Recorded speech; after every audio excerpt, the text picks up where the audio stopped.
Hi, I'm Sandi Genovese, and today we're making a Valentine, and a really quick and easy one, but I love how it looks.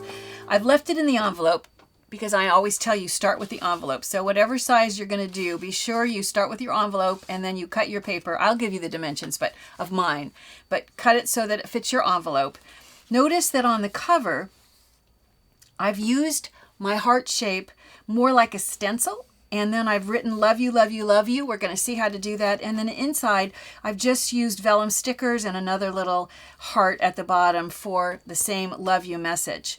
The key thing about this is using the negative space when you cut the heart out. So if you take this, for instance, this is the stencil that I used, and we're going to see how to do this in order to then just continually write love you, love you, love you. In this case, a white pen. A black pen would have worked as well. Be sure that you go right to the edges, and we're going to see how to do it, and it will create the heart shape. It doesn't have to be small.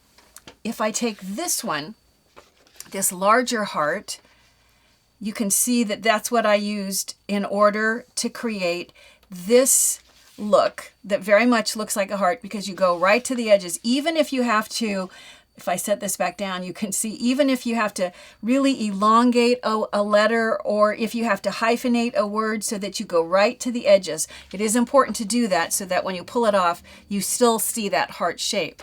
And then once you've created a larger size, this one is to Mom, and it's all the things that you love about her for Valentine's.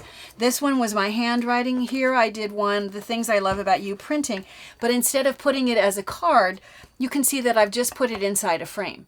And I think actually it would look better if there was a little white edge around it. I'm probably going to redo this, but it's enough for you to get the idea that the stencil technique is a cool thing to do.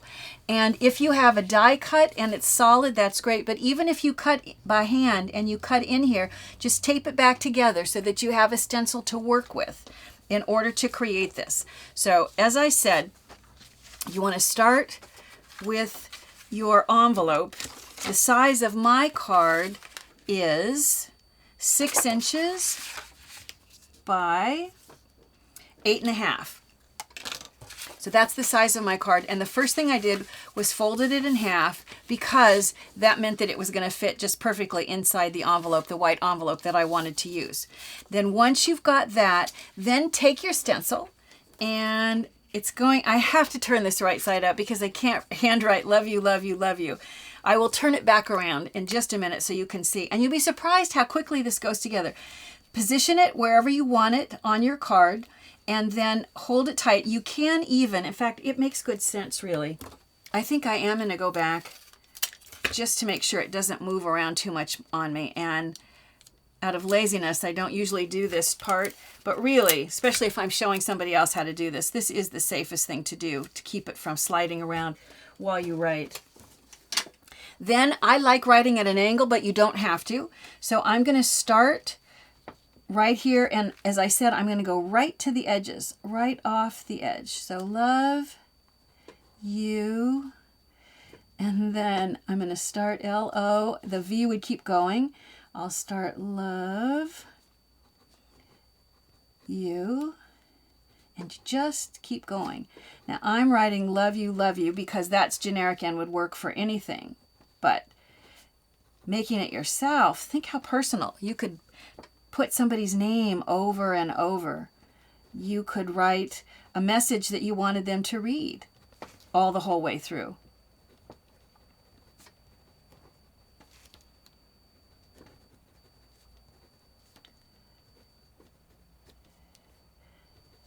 What's fun about a heart shape is it's perfect for creating a heart right in the bottom. It gives you that perfect V. So if I turn it this way, you can see I didn't mean to, but I wrote larger than I did when you look at this one. But when we pull the stencil off, you'll still be able to tell that that was a heart. So quick and so easy, and yet so fun. And I tell you, when you start listing things about somebody that you like about them, I mean, how personal is that? Then when it comes to the inside, I just cut a piece of white paper that was a size that I could fit onto here, into the inside of the card. But before I place it in there, I'm going to go ahead and place my message. If I look at this one, you'll see I just used vellum stickers. So all I'll do is create the word love to see how you do this. It's helpful when I want to do a whole word and I want it to stay together in a fairly straight line. This was a Mrs. Grossman sticker sheet, and I've already used all the stickers, but this glossy side is perfect for me to create my design. So I'll go ahead and I'll start with the L and place it down, and then I want an O. So and I need to make sure that it overlaps somewhere. If I want to pull it all off in one big piece, then there has to be something where it's stuck together. And then I used a lowercase v next. Oh gosh, okay, so I can see I only had one V, but I've got a W next to it. I can turn my W into a V. So I'm not sure how much pulls away. Let me see what pulls away.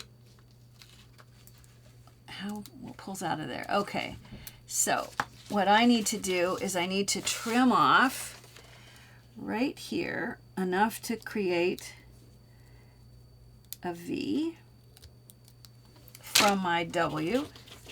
I just think it's kind of fun to mix in the uppercase and the lowercase, and I'm going to go down below just because I want it to not be so perfect.